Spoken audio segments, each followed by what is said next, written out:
Prabowo putus hubungan diplomatik dengan Barat yang mendukung agresi Israel di Rafah, Gaza, Palestina. Dukungan Indonesia untuk Palestina tidak boleh setengah-setengah.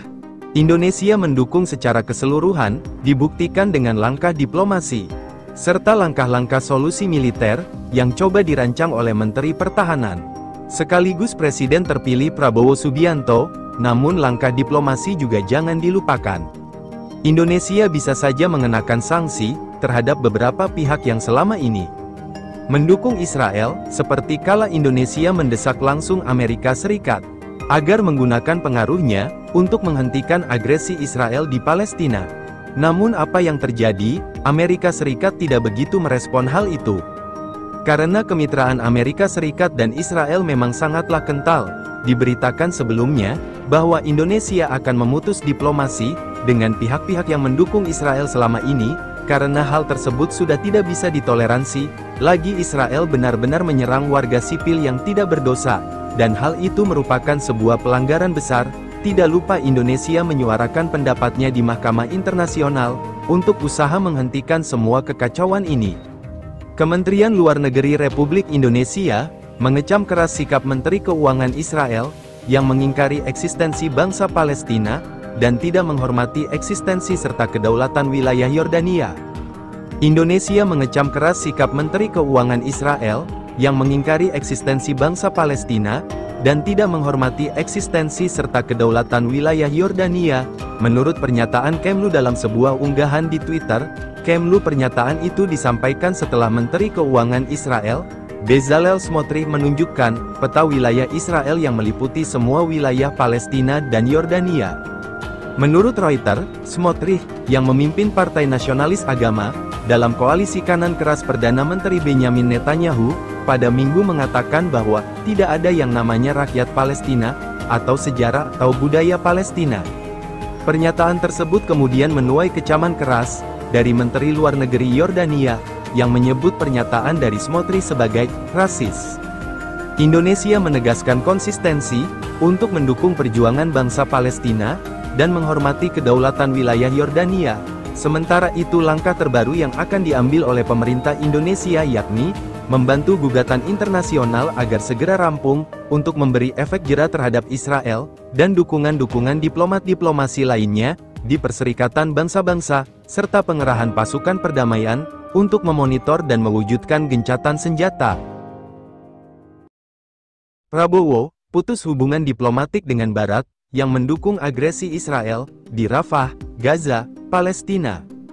Dukungan Indonesia untuk Palestina tidak boleh setengah-setengah. Indonesia mendukung secara keseluruhan, dibuktikan dengan langkah diplomasi, serta langkah-langkah solusi militer yang coba dirancang oleh Menteri Pertahanan.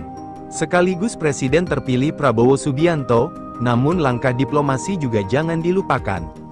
Indonesia bisa saja mengenakan sanksi terhadap beberapa pihak yang selama ini mendukung Israel, seperti kala Indonesia mendesak langsung Amerika Serikat agar menggunakan pengaruhnya untuk menghentikan agresi Israel di Palestina. Namun apa yang terjadi? Amerika Serikat tidak begitu merespon hal itu. Karena kemitraan Amerika Serikat dan Israel memang sangatlah kental, diberitakan sebelumnya bahwa Indonesia akan memutus diplomasi dengan pihak-pihak yang mendukung Israel selama ini, karena hal tersebut sudah tidak bisa ditoleransi lagi. Israel benar-benar menyerang warga sipil yang tidak berdosa, dan hal itu merupakan sebuah pelanggaran besar. Tidak lupa Indonesia menyuarakan pendapatnya di Mahkamah Internasional untuk usaha menghentikan semua kekacauan ini.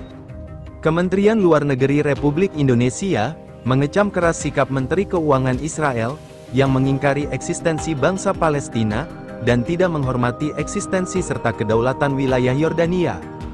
Indonesia mengecam keras sikap Menteri Keuangan Israel yang mengingkari eksistensi bangsa Palestina dan tidak menghormati eksistensi serta kedaulatan wilayah Yordania. Menurut pernyataan Kemlu dalam sebuah unggahan di Twitter, pernyataan itu disampaikan setelah Menteri Keuangan Israel, Bezalel Smotrich, menunjukkan peta wilayah Israel yang meliputi semua wilayah Palestina dan Yordania. Menurut Reuters, Smotrich, yang memimpin Partai Nasionalis Agama dalam koalisi kanan keras Perdana Menteri Benyamin Netanyahu, pada Minggu mengatakan bahwa tidak ada yang namanya rakyat Palestina, atau sejarah atau budaya Palestina. Pernyataan tersebut kemudian menuai kecaman keras dari Menteri Luar Negeri Yordania, yang menyebut pernyataan dari Smotrich sebagai rasis. Indonesia menegaskan konsistensi untuk mendukung perjuangan bangsa Palestina dan menghormati kedaulatan wilayah Yordania. Sementara itu, langkah terbaru yang akan diambil oleh pemerintah Indonesia yakni membantu gugatan internasional agar segera rampung untuk memberi efek jera terhadap Israel dan dukungan-dukungan diplomasi lainnya di Perserikatan Bangsa-Bangsa serta pengerahan pasukan perdamaian untuk memonitor dan mewujudkan gencatan senjata.